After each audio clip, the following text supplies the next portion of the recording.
Oke, eh, para mahasiswa AFI, ya.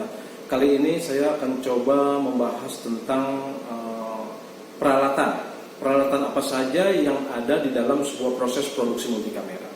Ya, seperti kita ketahui, ya, proses produksi multikamera itu adalah sebuah proses produksi yang menggunakan dua kamera atau lebih. Ya, artinya menggunakan dua saja itu sudah merupakan sebuah proses produksi multicam. Ya. Tetapi ada satu hal lagi, itu masih koma, ya, bahwa harus masing-masing kamera itu harus terintegrasi di dalam sebuah sistem. Ya, jadi itu. Jadi artinya bahwa proses produksi multikamera adalah menggunakan dua kamera atau lebih yang terhubung dalam satu sistem yang terintegrasi. Oke. Karena multicam itu adalah merupakan sebuah sistem, ya, proses yang menggunakan sistem, maka tentunya peralatan yang dipakai akan sangat banyak, ya, berbeda dengan single cam yang hanya menggunakan satu kamera, ya, mungkin hanya satu kamera tanpa lighting, tanpa audio juga sudah bisa, ya, berproduksi, ya. Atau misalnya untuk simpel, misalnya ada kamera, ada mic, ya, menggunakan lampu yang kecil itu sudah bisa berjalan. Tetapi di dalam proses produksi multicam itu tidak dapat dilakukan, ya, karena merupakan sistem, ya. Nah, peralatan apa saja yang digunakan di dalam sebuah proses produksi multikamera? Ya, yang pertama adalah adanya switcher. Ya, switcher ini adalah sebuah alat yang nantinya menghubungkan tiap kamera. Ya, merupakan sentral daripada peralatan yang nanti menjadi alat kerja daripada seorang PD. Ya, bagaimana dia memantau, mengambil keputusan kamera mana yang akan diambil itu melalui switcher, ya, atau yang akan ditampilkan adalah berbentuk VT, maka itu bisa dilakukan menggunakan switcher. Nah, kemudian ada lagi yang disebut juga CCU, Camera Control Unit, ya. Walaupun yang perlu diperhatikan, CCU ini akan ada pada sebuah proses produksi dalam skala besar, ya. Artinya biasanya di broadcast, ya, di broadcast yang memang produksinya itu secara profesional memang menggunakan alat ini, ya. Tentunya kalau untuk acara-acara yang simple, walaupun menggunakan multicam, dia tidak menggunakan CCU, ya. Jadi nanti ada perlakuan yang berbeda nih, untuk proses produksi yang menggunakan CCU dan proses produksi multicam yang menggunakan kamera biasa atau tanpa CCU. Gitu. Nah, kemudian yang ketiga adalah adanya VTR, video tape recorder, ya, gitu, VTR. Walaupun istilah VTR ini sebenarnya udah berbeda, ya, karena kita eranya sudah digital, sudah tidak menggunakan tape lagi. Tetapi untuk mempermudah saja, ya, bahwa kita menggunakan VTR setidaknya ada dua, ya, satu sebagai perekam yang merupakan, jadi gini, dari beberapa kamera masuk ke switcher, kemudian dari switcher masuk ke perekam tadi, ya, yang nantinya akan hasilkan sebuah program. Atau satu lagi adalah untuk memutar atau memplayback VT, gitu, ya. Jadi setidaknya ada dua, gitu. Walaupun bisa jadi nanti VTR itu jumlahnya tergantung skala produksinya, ya, bisa 3, 4, 5, 6 dan seterusnya. Nah, kemudian yang keempat adalah ini yang paling penting, ya, artinya terkait dengan mata kuliah saya, yaitu kamera, ya, kamera. Jadi kamera ini umumnya berjumlah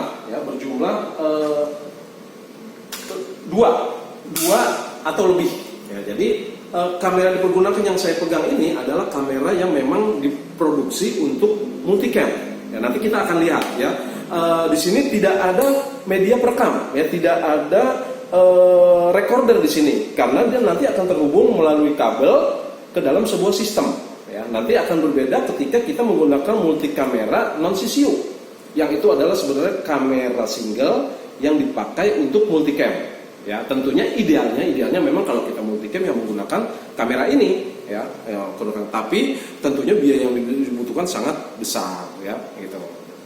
Oke. Kemudian tadi adanya komunikasi itu bisa menggunakan ini, ya, ini menggunakan ini. Nanti disinilah, ya, kameramen ketika bekerja hanya mengandalkan yang namanya komunikasi, gitu. Jadi segala perintah kemauan PD itu nanti yang melalui headset ini gitu. Jadi seorang kameramen yang tidak boleh tuli tentunya ya, karena dia akan mendengarkan arahan-arahan dari PD gitu. Jadi yang memang kadang-kala bisa miskomunikasi ya ketika dalam kondisi program yang misalnya ada musik keras dan segala macam, itu bisa jadi apa yang diberitakan oleh PD tidak sampai dengan kita gitu. Oke, yang keempat adalah yang terkait dengan teknik adalah scene generator ya. Scene generator ini artinya alat yang mensinkronkan audio video ke dalam sebuah sistem ya.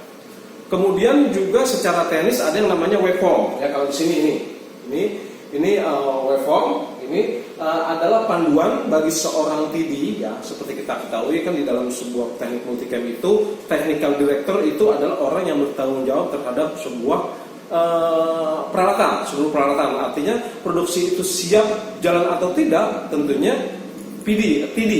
technical director ya yang menyatakan gitu. Jadi ini yang bertanggung jawab. Biasanya parameter dari sebuah parameter teknis dari audio dan video nanti dikontrol melalui waveform ini. Karena bisa jadi apa yang dilihat oleh monitor ini berbeda. Ya, bisa jadi misalnya ternyata monitor ini sudah brightness-nya sudah dirubah, atau misalnya macam-macam yang sudah dirubah sehingga akan tertipu, nanti hasilnya tidak sesuai. Maka di sini nanti parameter secara teknis yang akan dipergunakan di dalam sebagai acuan dalam TD ya. Dan tentunya saya juga nggak begitu paham nih, karena ini nanti kerjanya orang TD nih yang mengetahui seluk-beluk gitu.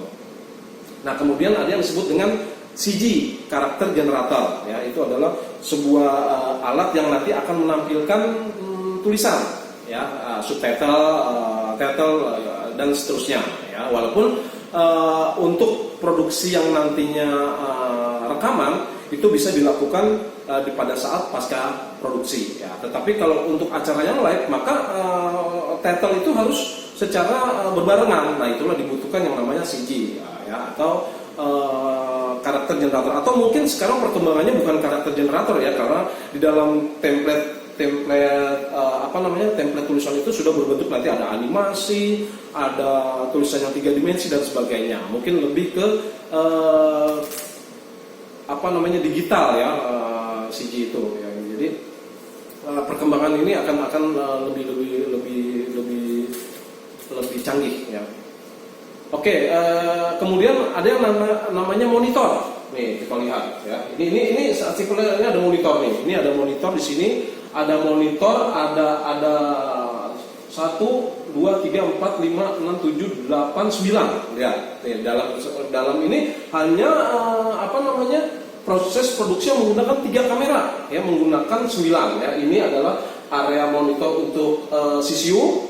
Nah, yang ini adalah untuk PD nih. Ini biasanya ini adalah monitor kamera dari kamera. Nah, ini biasanya untuk di sini ada tulisan VT, biasanya untuk VT ketika dia akan memutar tayangan-tayangan sudah direkam terlebih dahulu, maka dia akan tampil di sini. Nah, ini ada 2 monitor besar ya. Ini adalah monitor preview dan monitor program. Ya, jadi monitor preview ini adalah monitor untuk kamera yang akan on. Yang akan on ya, ingat yang akan on ya. Nanti di kameramen ada yang namanya return, nanti akan kita bahas selanjutnya. Return itu adalah tombol yang digunakan oleh kameramen untuk melihat kamera mana yang akan on ya, sehingga dia bisa memberikan komposisi, menyamakan komposisi dengan kamera yang sedang on. Nah, monitor yang kedua di sini adalah monitor program ya. Monitor program ini adalah monitor yang on cam, artinya on program ya, yang akan tayang kalau memang live, atau kamera monitor hasil dari kamera yang sedang diambil oleh PD itu. Nah, kemudian tentunya juga tidak terlepas ada yang namanya perlengkapan audio, ada mixer, ada mikrofon, ada macam-macam ya. Kemudian juga ada perlengkapan lighting, ada nanti panel lighting, console lighting dan sebagainya. Ya, jadi multicam itu memang sebuah proses produksi yang melibatkan banyak pihak ya. Tentunya di sini dibutuhkan yang namanya kerjasama. Ingat, kerjasama di dalam multicam tidak bisa kita bekerja sendiri. One man show, no, tidak bisa. Ya, jadi kita bekerja ya saling bersinergi, bukan saling mengandalkan ya, kita bersinergi gitu. Contohnya adalah kameramen. Kameramen tidak akan bisa bekerja tanpa bantuan CCU, ya gitu kalau di multicam, atau tanpa bantuan dari lighting, ya misalnya ketika kita melakukan white balance dan sebagainya. Oke, jadi itulah peralatan-peralatan kamera yang dibutuhkan di dalam sebuah proses produksi multicam.